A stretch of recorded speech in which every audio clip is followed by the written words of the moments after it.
The tragic story of aeroperu, Flight 603.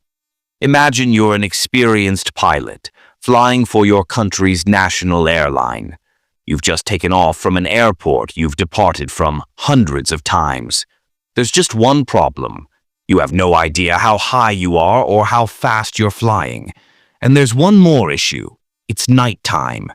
This is the story of aeroperu, Flight 603, takeoff from Lima. It's just after midnight on October 2nd, 1996.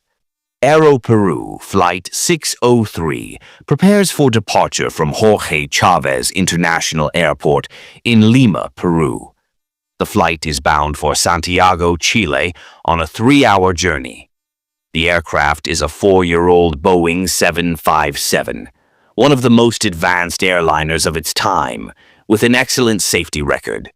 The pilots, Captain Eric Schreiber, 58, and First Officer David Fernandez, 42, are highly experienced, with nearly 30,000 flight hours between them.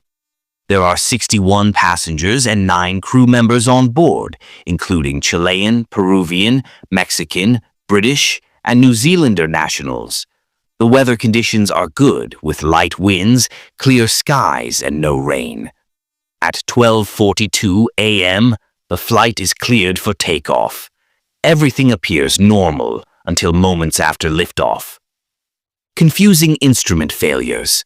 As the aircraft climbs, First Officer Fernandez notices something strange. The altimeters, which indicate the aircraft's altitude, show 0 feet, even though the plane is clearly in the air.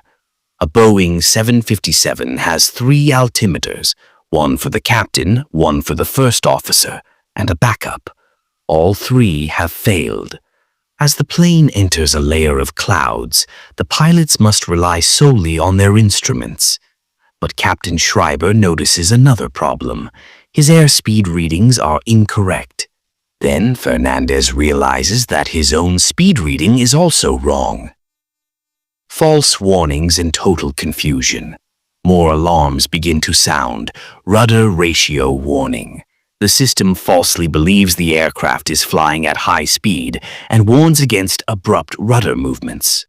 Mach trim warning. Another false warning indicating the aircraft is not properly configured for high-speed flight. Overspeed warning. The plane's system incorrectly detects excessive speed, which could damage the aircraft. Stall warning. At the same time, the plane warns that it is flying too slowly, risking an aerodynamic stall. The contradictory alarms confuse the pilots. Are they flying too fast or too slow? Their instruments are unreliable, and they are flying blind. Turning back. A deadly decision. Captain Schreiber decides to turn out to sea to avoid the Andes Mountains. He then requests to return to Lima. Air Traffic Control, ATC, provides the pilots with altitude and speed readings, but the altitude is incorrect as it comes from the aircraft's faulty sensors. However, the pilots trust this information, believing they are at 9,500 feet when, in reality, they are descending toward the ocean. Final moments. A fatal misjudgment.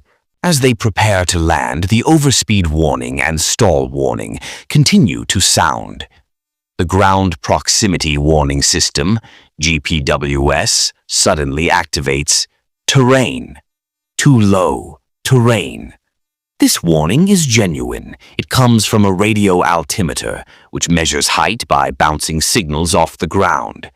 But the pilots don't believe it. Thinking they are still high above sea level, the crew becomes convinced they are flying over the Andes instead of the ocean. They try to pull up, but it's too late.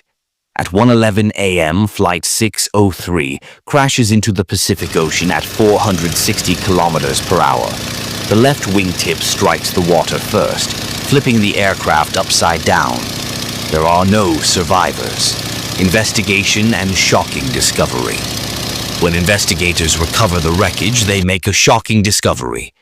The static ports, tiny sensors responsible for measuring altitude and airspeed, were covered with duct tape. A maintenance worker had placed the tape over the ports while cleaning the aircraft, but forgot to remove it before takeoff. The captain, supervisors, and mechanics all failed to notice it during pre-flight checks. Aftermath: aeroperu went bankrupt in 1999 due to the crash's financial and reputational damage. Boeing paid over $1 million per victim in compensation. The mechanic responsible for the tape was convicted of negligent homicide. This disaster highlights how a simple mistake, overlooking a small piece of tape, can lead to a catastrophic chain of events. If you found this story interesting, subscribe to this channel for more aviation accident investigations. New videos every week.